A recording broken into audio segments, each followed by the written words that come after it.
I believe one of the things that made Milkshake branding to actually grow was that I can safely say, I stand to be corrected, but I can confidently on record say that I was the first in Emalahleni. I was the first young Black girl to actually own the machines that I owned in the branding space, you know. And it's funny because I actually started off with, I started Milkshake branding with 150 rands. A lady actually wanted coffee mugs. And then the coffee mug was 50 rands. And then I traveled because I didn't have a car at the time. I traveled, taxis and everything, and I delivered. And then the rest, as they say, is history. It's about marketing. I made sure that coffee mug, I take thousands of pictures of it. I send it to social media. You know, I make sure everybody sees. Yes, and then yes, the rest is history, as they say.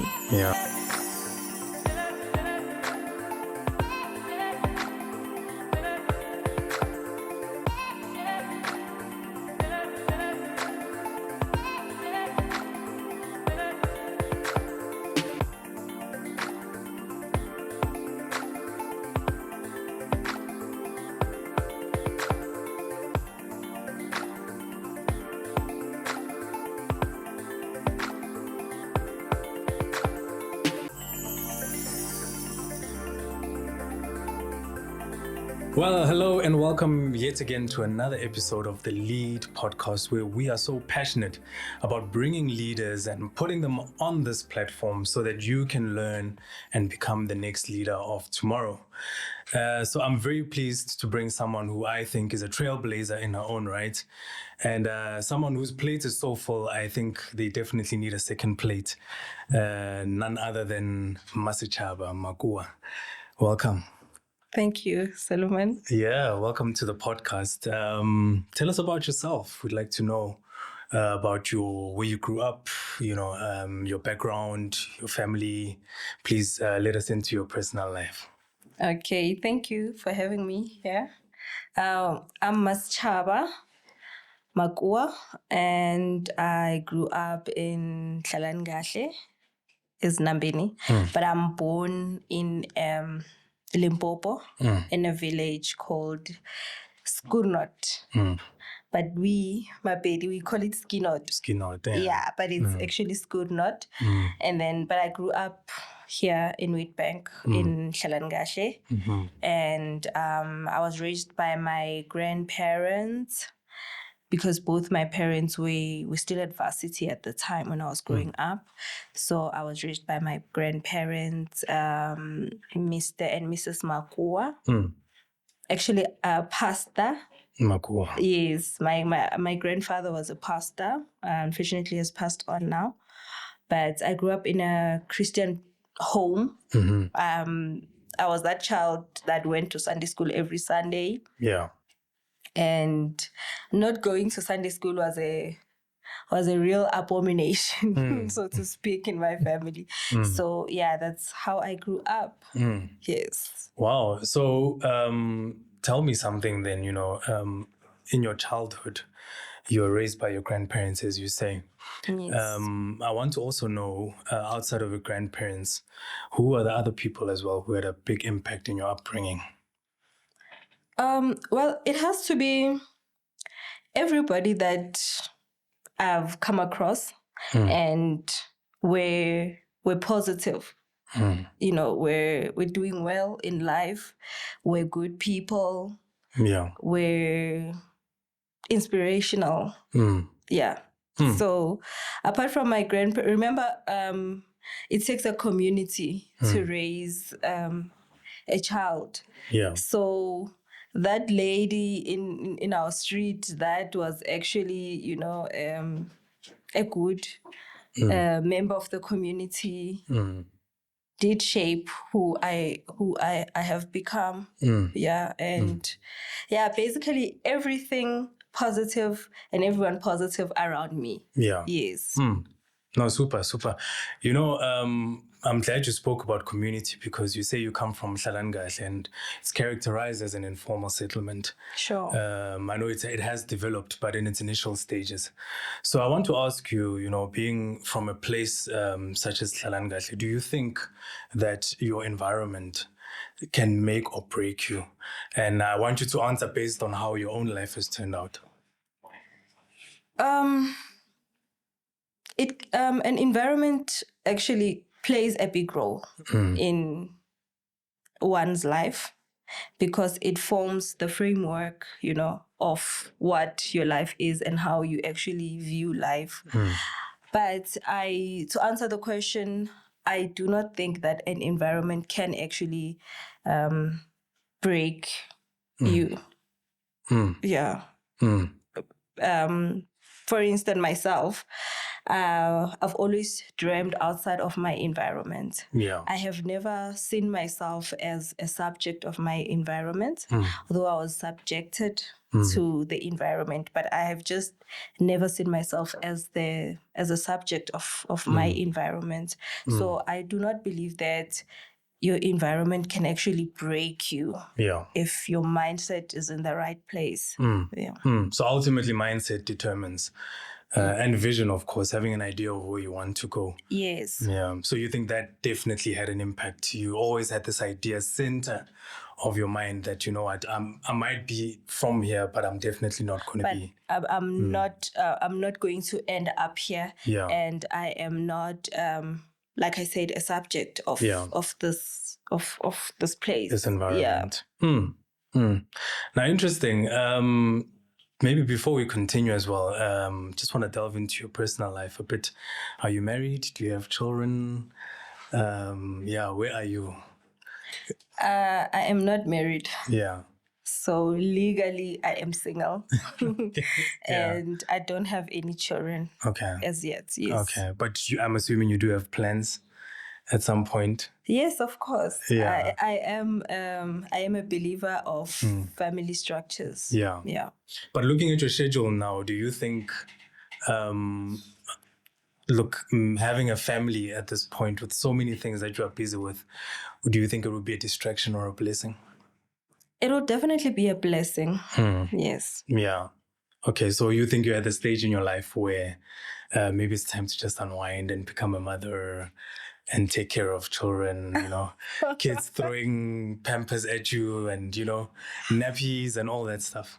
Jeez, I'm not sure about nappies flying all over the place. But I just recently actually got a puppy. Yeah. Okay. And it's actually my first time having to take care of something. Yeah.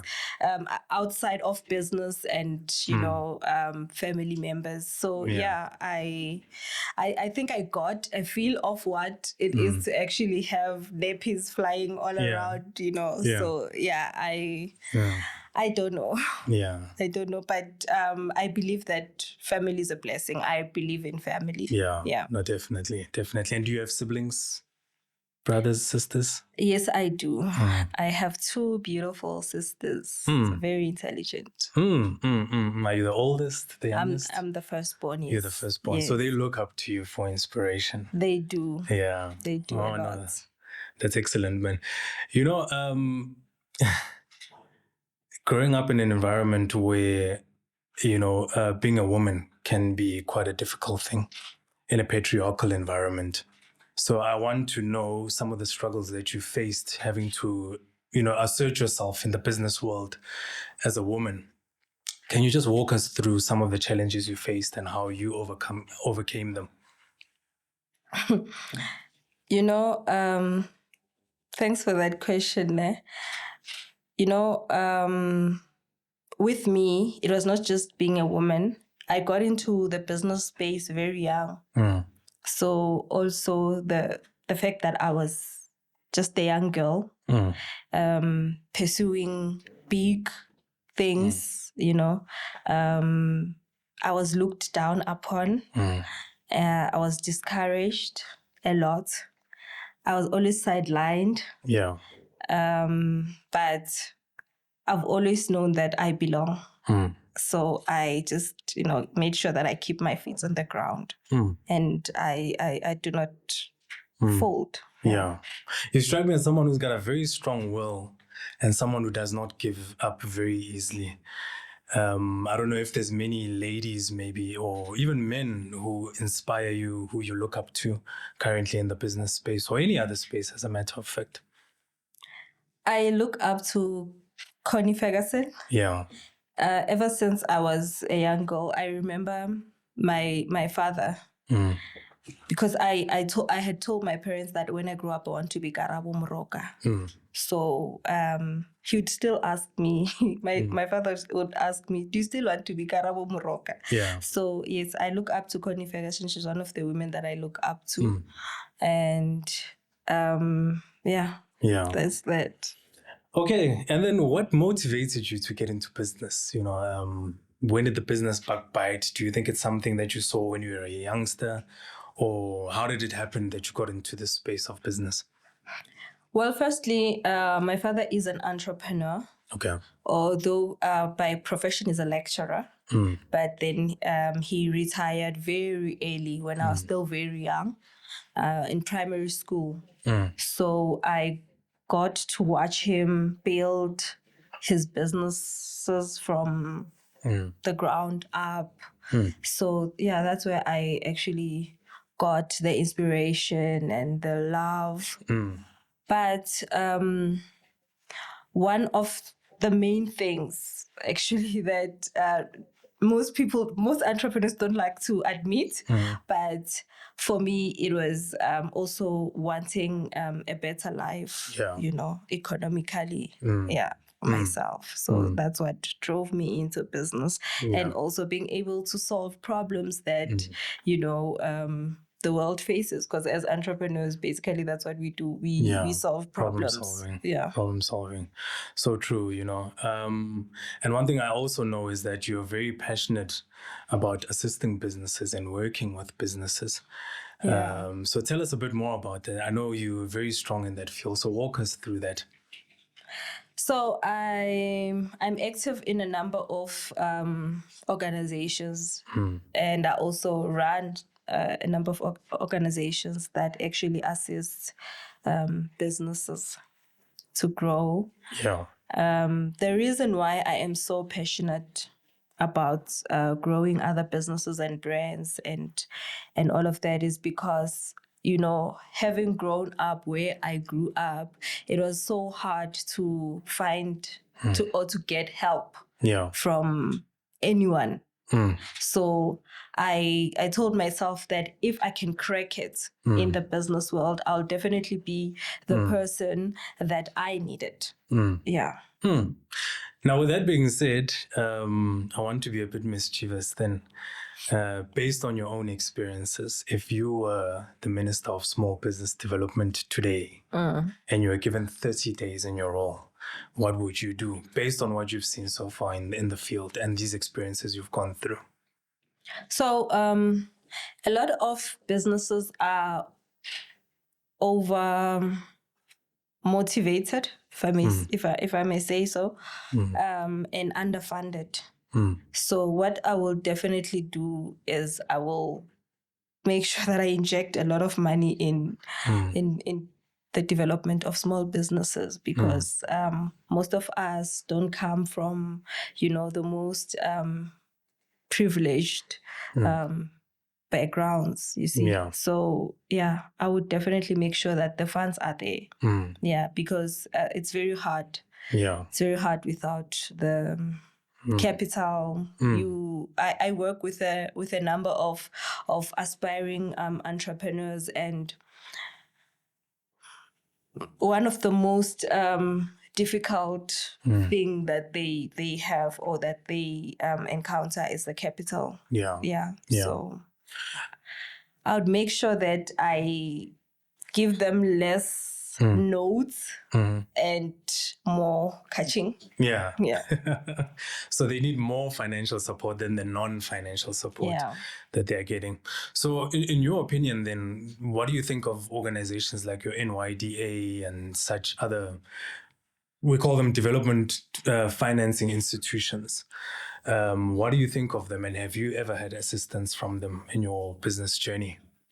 Yeah, sure. I have.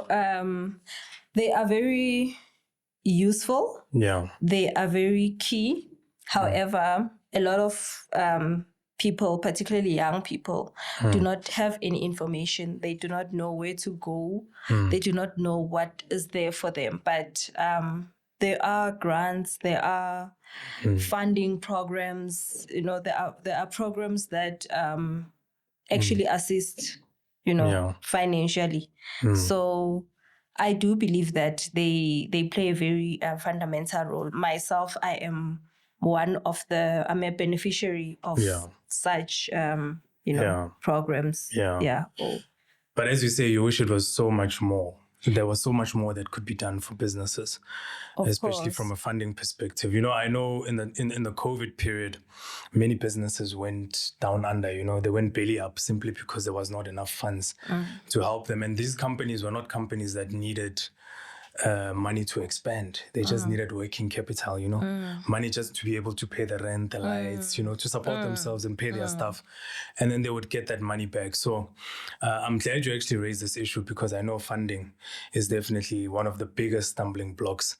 And I feel that's something that government should really be working towards, True. If you do a study, for instance, and you look at how some of the companies that are beneficiaries from the apartheid system, if we can call it that way, a lot of them were actually funded through very innovative ways. You had companies like Sanlam, which were insurance companies that pooled people's insurance money. Sure. And then they took that money and gave them to DFIs I was talking about, like your National Empowerment Fund, if it was then at the time. But most importantly, organizations like, the name is escaping me now, but the IDC. Yes. Industrial Development Corporation. They took money from insurance, people's money, and then they plowed it into companies or institutions that would fund companies. And I believe that's how your ShopRites, some of the big businesses, that's how they became what they are. So I definitely agree with you. I think that's something that really our government needs to start looking at in terms of improving, But yeah, tell us about your group of companies. I believe you run a group of companies called Milkshake. Yes. Tell us a bit more about Milkshake. So Milkshake is a baby that started back in 2015. It started as because it's actually registered as Milkshake Events and Lifestyles. Yeah. It specialized in events initially. The lifestyles part of the name actually is what is very interesting. As I told you, I grew up in an informal settlement type of environment. So there were certain lifestyles and cultures that I believe actually contributed to the detriment of a lot of young people's futures. So I figured that actually if the lifestyle can be done right, then a lot of wrongs can actually be corrected, and a lot of people can actually realize their dreams. So I started coming up with events and concepts that actually looked into getting people to have to enjoy cleaner lifestyles. If you look at all my events, there are no substances being promoted. So I said, you know what? Because events are known to be alcohol and all those things that cause chaos in community. And then so that's how Milkshake Events and Lifestyles came about. I think that's a very interesting point that you make there, because I think a lot of change starts in the mind, and what you were trying to do is basically just change people's mentality about having a good time. It doesn't have to be sprinkled with alcohol. You can still have those fun, meetings and have fun, without having to indulge as they say. But Sure. yeah, I know that you also helped quite a few businesses with the marketing aspect. Can you tell us some of the successful businesses that we might know that you kind of gave a platform through Milkshake marketing? So, Milkshake marketing is a baby of Milkshake events and lifestyles.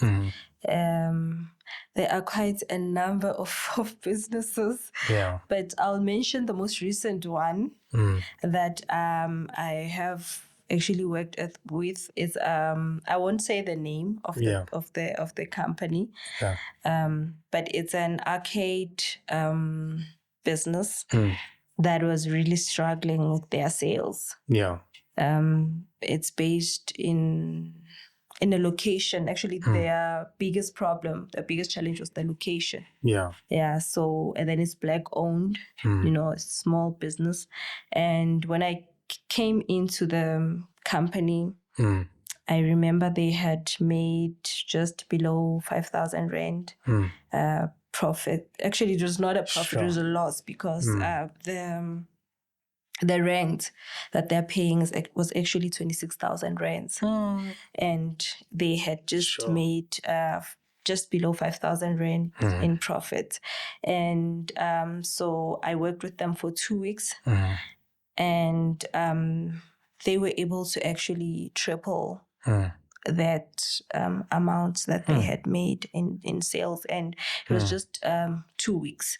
So basically how I assist businesses is to just show them what they have at their in their disposal. I'm glad you raised that, because my next question was, how did you do it? I kind of see you now as a business whisperer. Do you study the financial statements? What is your perspective? Like, what do you normally see and diagnose when you look at businesses? What's the first part you started? Firstly, I would want to know the vision of the director or the business itself. And then after that, I would actually make the business to realize its own potential. And what role does social media marketing, or marketing as an umbrella term, do to assist in that process for you in your own experiences? Marketing is actually the engine of every business or every establishment. So what I do is actually, speaking of marketing, I've just registered now for a course with the University of Cape Town for digital marketing. So coming back to the question, one of the things that I always advise when I work with companies or businesses is that they need to actually make themselves more visible. Brand awareness is everything.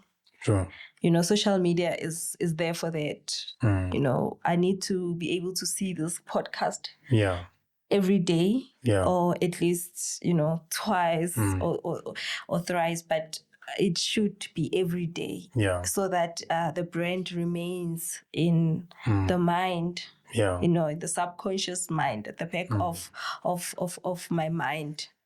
Then the next time every time I see this brand, I can be able to relate with it. And relating to a brand creates trust. And when you trust a brand, you can actually buy into it. You see? So I don't do any magic. All that I do is to just make sure that the brand or the business believes in itself, gets itself out there, because a lot of businesses, particularly small and Black business, we hide behind, I don't know why, but Black businesses hide themselves. We do not wear our brands, for example. Something as simple as that. Just wearing your brand. Someone sees it. In a taxi, someone sees that brand, and then they're going to see it again, maybe, I don't know when. And then now they can relate with your brand. So basically what I do in assisting businesses is to just make them let them awaken to their own strength and their own power. Yeah. And corporate identity has a lot to do with that. I'm glad you raised the issue of showing yourself out there, showing your brand all the time. And even companies that are well established, companies whose brands are well known by everybody, like Coca-Cola, they still spend millions every year, reminding people that you must buy this product. So that's a sign that even established companies, like Coca-Cola, would still want to spend so much money to remind you to buy their product. It's very important that you go out there and you sell yourself and you sell your brand, and it always reaps dividends. I'm glad that you say this, and this is why we have such podcasts, because we need to educate people that a business is not just you setting up shop somewhere and then just hoping that people, for instance, if you are selling food, they'll smell the food and then they'll walk in. Otherwise, KFC wouldn't be spending so much on branding and rebranding itself, Yes. and putting in, very bright lights to attract you to the place, There is a very, very, very intentional effort that should be directed towards marketing your brand, towards putting yourself out there, especially in a world where there's so much noise. There's competition, there's noise, like everything is vying for people's attention. I mean, social media now, you open your phone, you'll browse your timeline on Facebook, and every now and then there'll be an advert that comes up, every now and then to remind you that buy this, buy that. So how do you stand out? How do you make yourself visible? So exactly.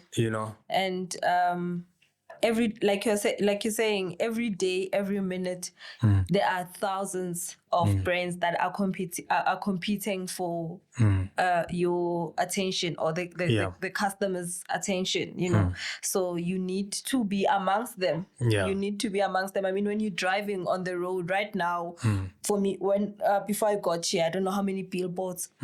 Excuse me, I don't know how many billboards I've actually come across.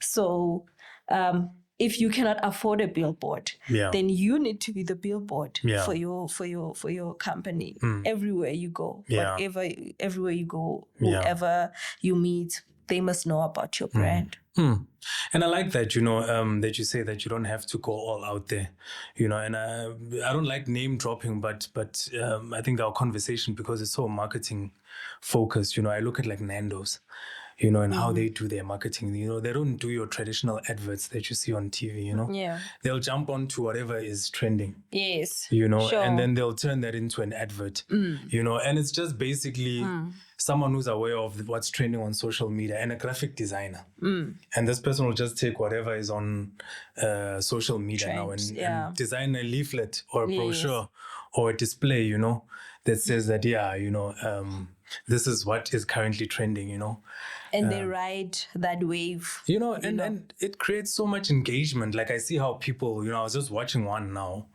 of I think it was there's a trending video of a young man who is telling people ukuthi ayihluphi lento inamandla. Ayinabungozi. Exactly, that's the term I'm looking for. And they took that and they turned it into an advert. But what struck me is the amount of engagement that advert on Facebook generated. And I was like, you know what? This is the formula. These guys know the formula, You can put an ad on Facebook, and when I see it as I'm scrolling, I'll pass because the ads annoy me. Yes. Yes. But if you tell me on something that is trending, like, automatically, like, you touch me at a personal place. And guess what I did for the first time in a long time? I actually opened a Facebook advert. Wow, you see. And I was like, they got me, Yeah, so, and it's actually not magic. It's not something that you even have to, study a lot of books or go through a lot of books to understand. It's just understanding, like you're saying, they understood the secret. They just know that, you need to you need to ride on whatever wave is there at the time. Sure. Sure. And speaking of trends, it then leads to relevance. If you are not relevant in business, unfortunately, you're not going to make it. You need to always know what. That is why, for example, you find a brand like Fanta. They had recently collaborated with AMA 2000. They actually brought AMA 2000 into their board. I think it was the advertising or so. I'm not sure. So, but because they understood that I'm a 2000 are the in things right now, they know what is happening. So you can't say no, you are young. As in Funi, we work with grown ups, so to speak. So relevant. It's like basically you're doing something without them, and they know each other more than we do. Yes. So why would you not want to involve them in, marketing strategies? I'm glad you raised this because I was looking at like the elections recently, and they spoke about how there's this concept of voter apathy, which is just a fancy way of people saying people didn't come to vote. And they found Uti, most of the people who didn't come to vote were young people. Sure. And I don't blame them, because I look at some of the marketing material that was distributed on the eve of elections. They use newspapers, like there was nothing that I saw on TikTok, and I stand to be corrected. Maybe I didn't see it at the time, but no one actually went in and did what young people are interested in now. You go to TikTok, you see young people doing dances and challenges and things like that. I wish we would have seen something like that in that space. So what do you? They actually tried, but I think they were late. But they actually tried. There was this young girl called Unomarali, if I'm not mistaken. Unomarali, she's a young girl, and she was just making this voting thing to be quite fashionable. But I think they were already late with that. But these dances, and the what do they call them? I forgot what they call these dances where like you all dance uniformly. Yeah. Okay. So those things, they work. Yeah. I looked at it. I was quite involved, maybe not with this previous election, but with a few elections. And that's one of the things that worried most political parties, that how do we get people engaged, And you look at how also young people congregate. Most people go to groove. They go to places where they want to have a nice time. Yes. What was the harm in opening a voting registration station at an event? Sure, people are drunk and there's a party, but there's voters here. Yeah, of course. This is an opportunity for you to and speak comrades to these people. are there. This is an opportunity for you to register people, because young people just didn't have an interest in voting, to be honest with you. And I think it's because they didn't know what it was about and what value their vote would bring, And this is where you see the lack of marketing and how marketing can't adapt, and why the Nando's example is such a perfect example of taking advantage of what's currently trending and then putting it on the ground, and then people engage with that, It is very perfect. Yeah.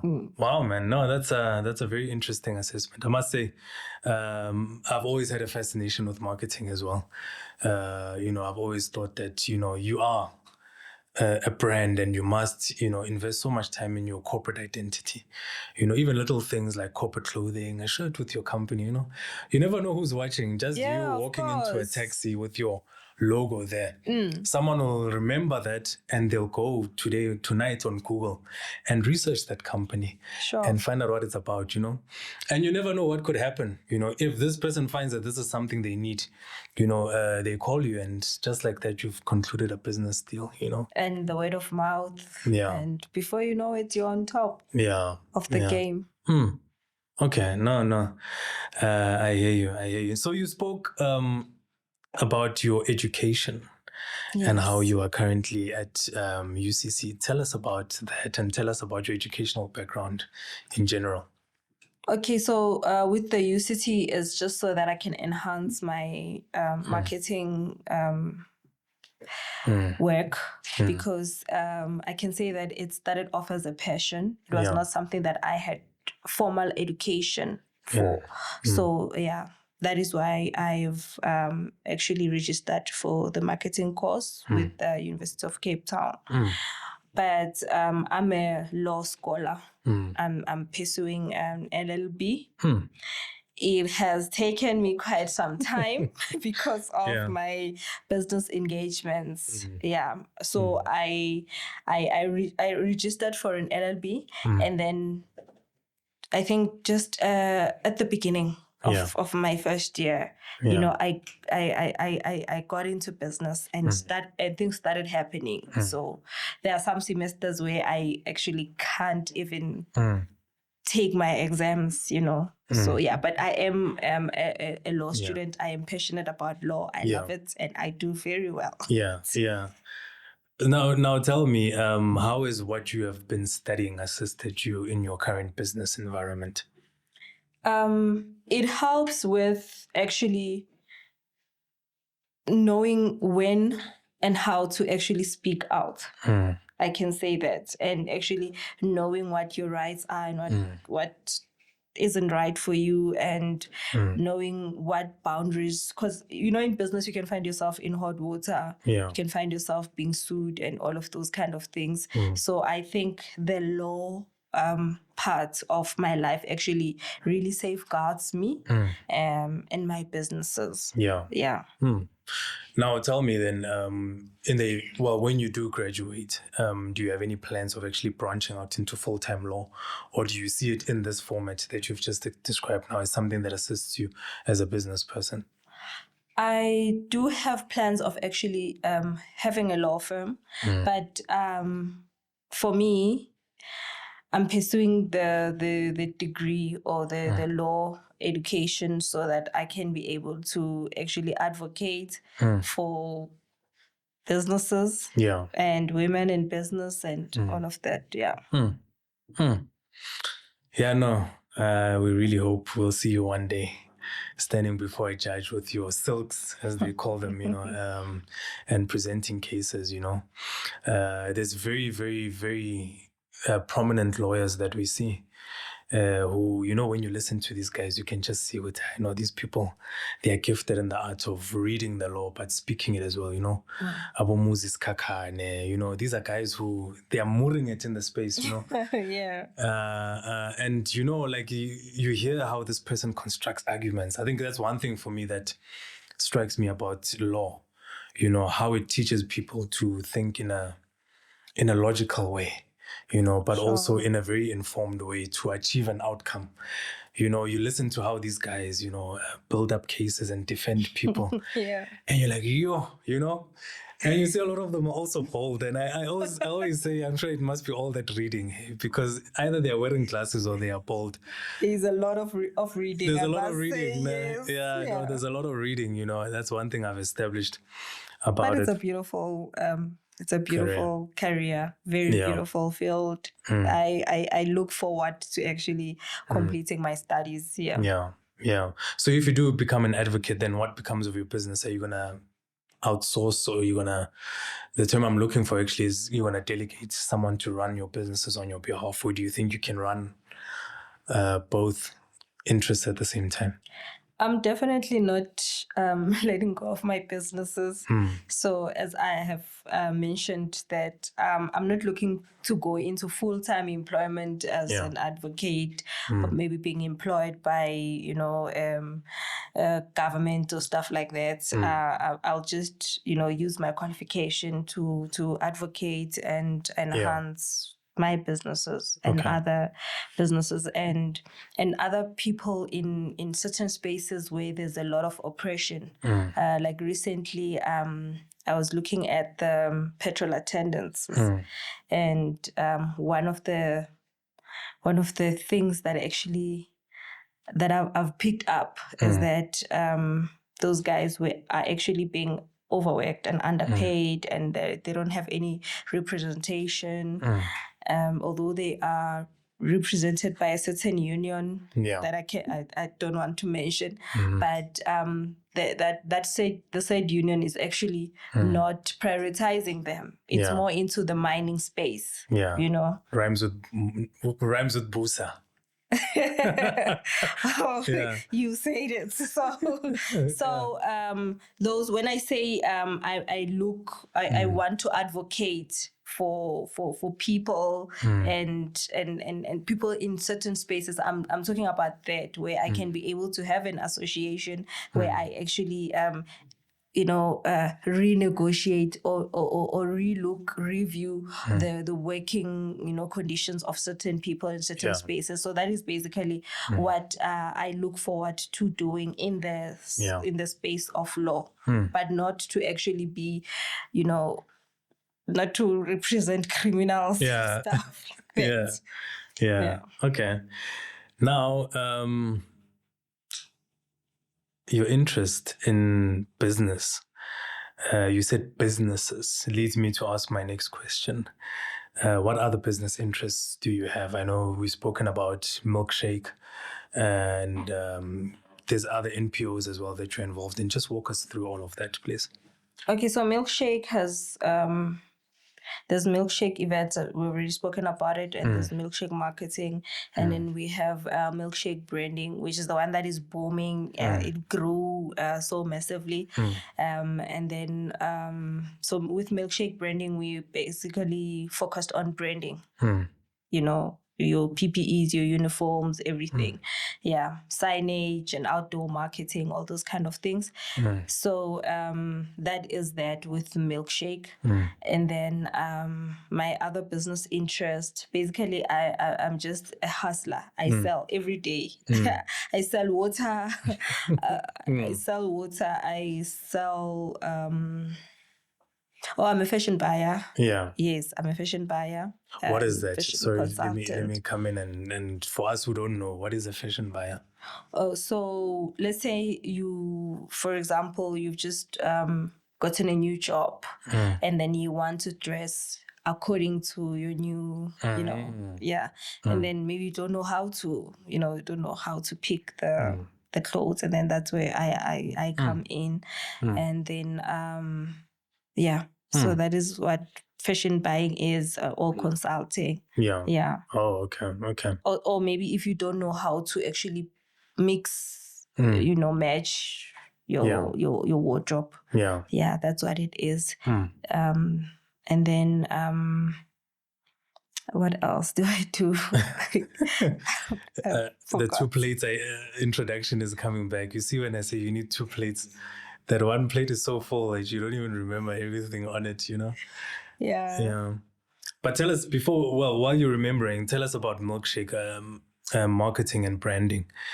Do you have equipment with your signage and your, the whole printing aspect? What equipment do you have? So I can say by the grace of God,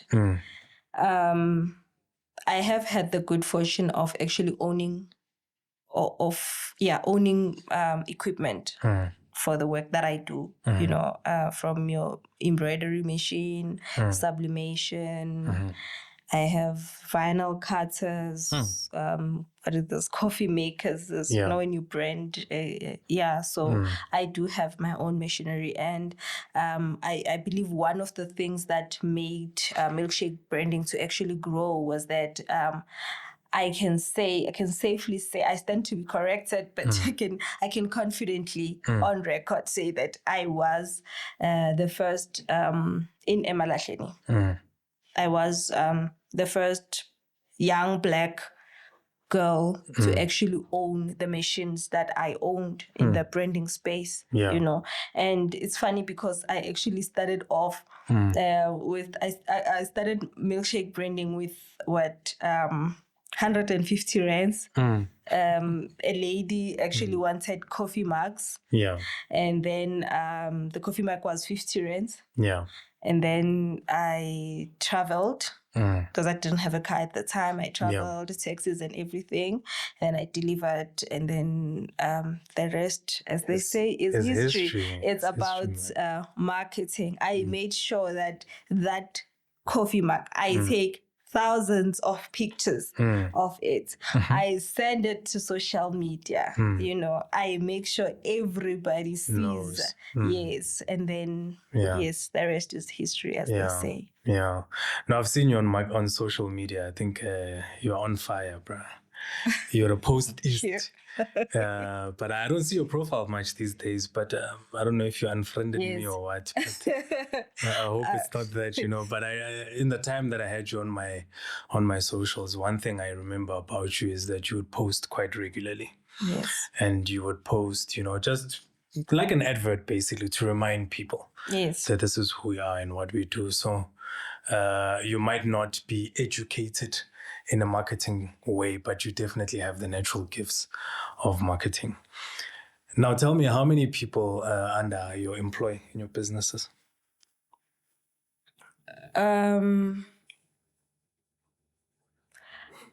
It's not more than 10. Yeah. Yeah. Okay, so you classify yourself as a emerging small business. Definitely. Yeah. I am. No, fantastic, man. And sorry, just to come in on that, I actually have 2 guys that have worked for me. Yeah. And now they're running their own establishment. I'm the type of person that actually is happy to have more people starting their own thing than having more people working for me. Yes. So today I was speaking to one of the guys that I was working with in my business, and he said, you know what, I've just started a branding company, and I was very happy. So for me, actually, I think I view my success or I weigh my success based on how many people have actually been able to go and, create or build their own thing. Yeah. Yeah. It's like a seed that fell off a tree. Yes. Yeah. That's what. And you are the tree, and they managed to fall wherever. Yes. And just, I'd rather have one worker and have 100 people who have started their own things, from what I have taught them or from what they have learned from working with me. Okay. All right. Now, I want to ask you one question, but I feel you did not expand more about your business interests. I'll come back to it afterwards. Tell us a bit more. I know I stopped you and asked you a few questions here and there, but please continue. About my business interests. What else were you? Because I know there's NPOs and that sort of thing. Oh, yes. The NPOs, there's BWIM, Business Women in Mining. Business Women in Mining is, I'm serving there as an office bearer. I'm a secretary. So it's a group, actually, anyone is welcome. Anyone who is in business, who is a woman, is welcome to join Business Women in Mining. We engage businesses, stakeholders, can say that, we go to mines, like we go to Exaro, Seriti, and we talk to them, and,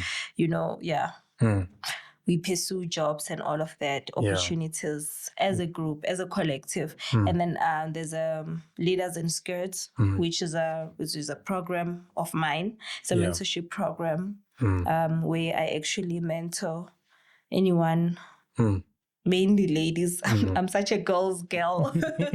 So I think the skirts settled it for us, Okay. So man. So Leaders in Skirts, I have a number of women there. I have 2 school principals actually.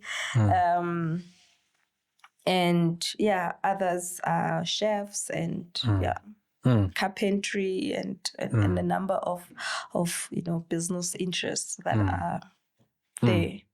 I know you also have a passion for golfing as well. Tell us about that. Oh, I love golfing. I just came from golf this morning, actually, before I did anything. So I believe golf is like coffee. Yeah. So hopefully one day we'll go golfing, the rest of the team. No, definitely. So I'm a golfer, and I'm busy right now with a golfing brand actually that resonates with blacks, because golf has always been known to be a sport for whites. Old white boys club. Yes, so it's one of those things, when you just go to spaces that are actually not meant for you in a way, but then you just go there and you pursue them. So golf was one of those things that I went and I challenged myself and I challenged the space and so I love it. I love golf. I'm a golfer. What's your handicap?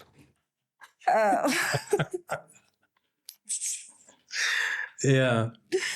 So that's me. That's you. Now, your plate is full, hey? I think if there's one thing I've established about you, you do quite a lot. And I must ask you this, with everything that you have cooked, that you are busy with now, where do you see Mmasechaba 10 years from now? Wow, that is a very interesting question. Well, 10 years from now, I see Mmasechaba as an advocate. Yeah. Having grown, her businesses, everything that I am working on. And, having contributed into making the world a much better place. But one thing about me, I take every day as it comes, and Now, you spoke about the financial rewards of your business or your business endeavors. But I also want to ask you, outside of the money, what is the most rewarding aspect of what you do? Just having an idea and actually seeing it coming to life. Yeah. That is just the most rewarding thing ever. Because every day, if I'm not doing anything physically, I am thinking. I am such a thinker. I am writing down ideas. I'm writing, what if I do this? What if I, that's just, and then to actually see some of those, some do not happen, but to just see a few of your ideas actually coming into life, and actually, that for me is just so magical and beautiful. I never get used to that feeling. Yeah. As you're talking here, I'm just thinking of, I see you writing a book one day. I don't know if this is prophetic or what, but is that something you'd want to explore in the near future? Okay, I think somebody whispered something in your ear. And something just said, speak. As you're talking about it, I just had a conviction that I must speak this to you. Okay, so I actually do have a children's book. Yeah. Okay. It's called Dumi's Crown, but it's not launched yet, but it is published. It's there. Yeah, I just haven't gotten the time to actually launch it. And then but it is under wraps. The plate. I might just be here next year speaking about my book. Yeah. Just to give you a bit of an idea. So next year I will be turning a certain age. I'm glad you didn't ask me my age. I'm not. I've learned that we don't ask a woman her age. So then there is a book that I'm writing right now, but it's not something academic or anything. It's just a number of lessons that I have learned in the number of years. So if I was turning 20, for example, next year, then the book is 20 lessons that I know at 20 years. Yeah. So it's lessons that I know at yes. That's what and right now I think I'm on 17 on the 17th lesson. So that's what I'm busy with right now. Actually. Hopefully we'll come back here again and have a discussion on that. You're talking about lessons, and as we draw to a close now, I always ask my guests, if there is a young girl out there or a young boy and they're looking at you now, what would you say to that young person who's seeing you now as a mentor, even though they can't touch you and feel you and see you, but through the power of social media, they are listening to you and they want you to share some pearls of wisdom? What would you say to that person right now? Look, I would say that they must be kind be kind to yourself, be patient with yourself, and don't be so hard on yourself. You will make mistakes. I have made a number of mistakes. Excuse me. I've paid my school fees. Yeah. That's what we say in the business world. I have paid my school fees, but I do know that had it not been for that, then I would not be the person that I am. I would not know what I know now. And, so if you fail at certain things, do not give up. Just go for it over and over and over again, even if it has to be the one thing that you live for. Just go on and on and on. Just stay the course, Yeah. And failure is not final. It's not the end of the world. I think many people struggle with accepting or recovering from failure. Yeah. So actually, I think the second or the third lesson in the book that I'm writing is actually about failure, because I'm very big on teaching people or talking to people about the concept of failure, because failure is viewed in a very negative light, but it's actually not. Just speaking of my childhood, just to borrow a little from my childhood, I actually did not pass my grade 1, and I also did not pass my grade 12. Yeah. And someone would at that time have thought that maybe I was a failure, and even myself, but having experienced failure at a young age actually helped me a lot to understand what failure is, to deal with failure, in a way that is not so detrimental. And I'm sure that also helped you to become more of a risk taker, because you know how it feels to have lost. Yeah, I know how it feels to have all your friends going to varsity and you are staying behind, because you need to rewrite your matric. Yeah. And I never hide my failures. I never hide my failures from anyone. Excuse me.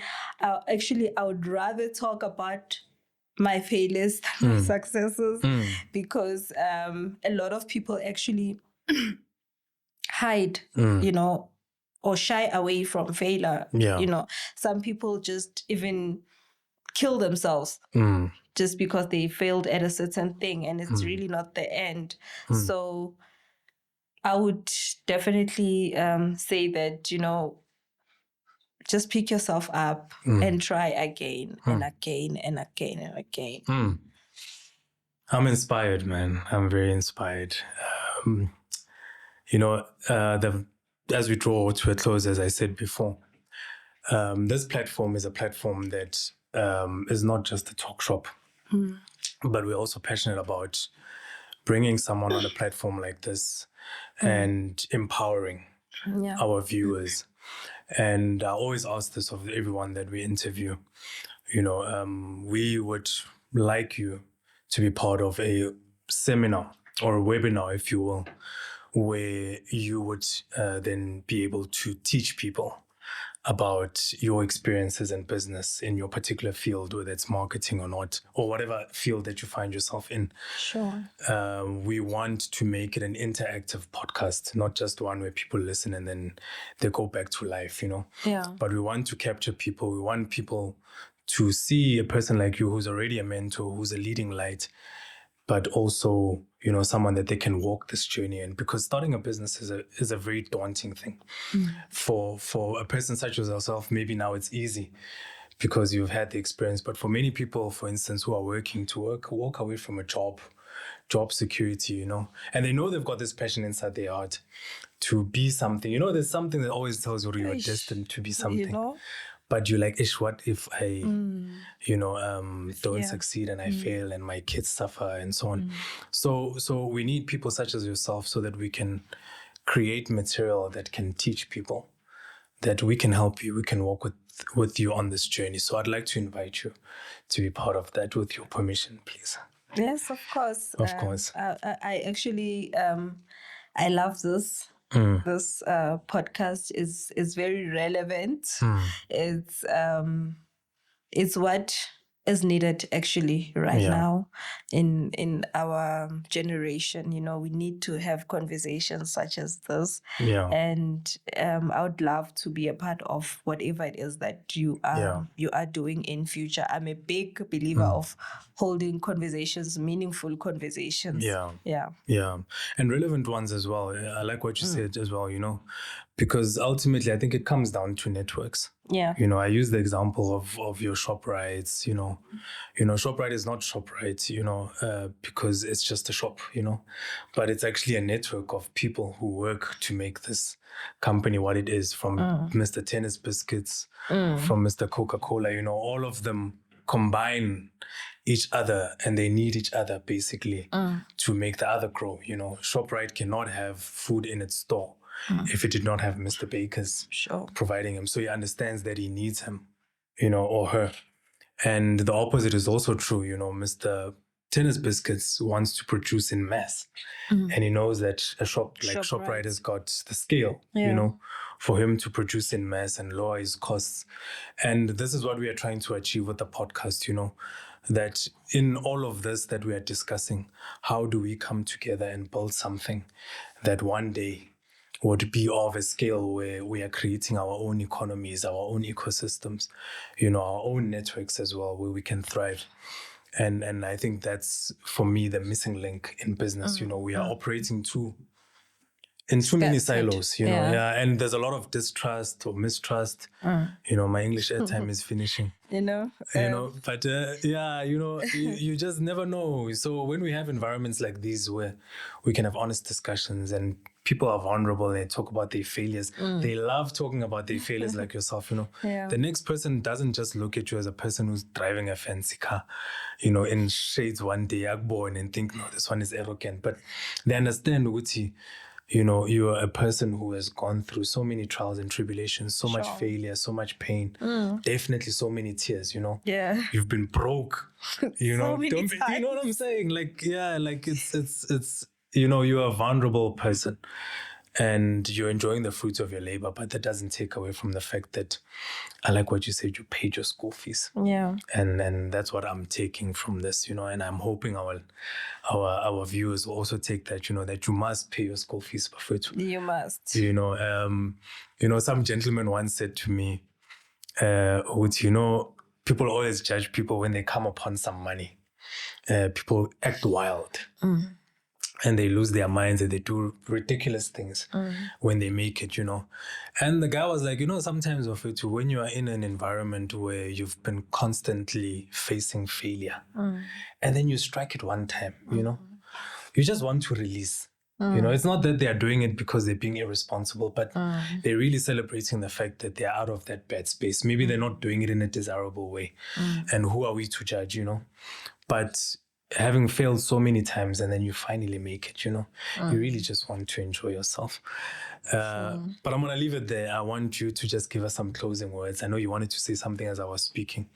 And then just as you close as well, you tell us how people can get in touch with you. Okay. So just to add on to what you were saying about people behaving in a certain way when they actually succeed, you know, my take is that it's very important to know who you are, to find yourself before you find the success, because the success might just define you, and you do not want a life or a life where you are, or a life that is defined. Let me put it that way: a life that is defined by success or lack thereof. So that is just one thing that we must always guard against, you know. So by the way, just to quickly go back to what else, my other interest. I'm a philanthropist. actually, this word, yeah, it took me long to learn how to pronounce this word because I was just doing it, but I didn't know what it was. So I have a soup kitchen program for job seekers. Yeah, where I prepare a meal for the job seekers that you see on the streets, because I really believe that, if a person can wake up in the morning and with that, I love their faith and the positivity. I mean, it's hard to get out of bed, even knowing that you have a company that is doing well and you have a car that is waiting for you outside. Yeah. But sometimes, the pressures of life can really weigh you down. But these guys wake up in the morning not knowing if they're gonna get the job or not. So that's so I do that as well.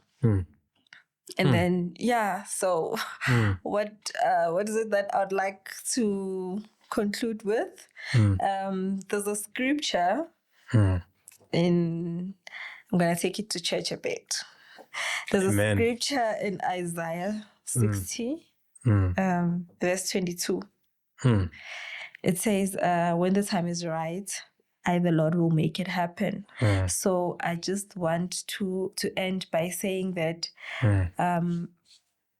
the right time for everything and for everyone does come.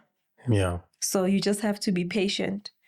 Your time will come. There's also another scripture that says that success is not for the fast runner, and nor is the race. No, the race actually is not for the fast runner, and success is not for the learned. But time and chance happens to all.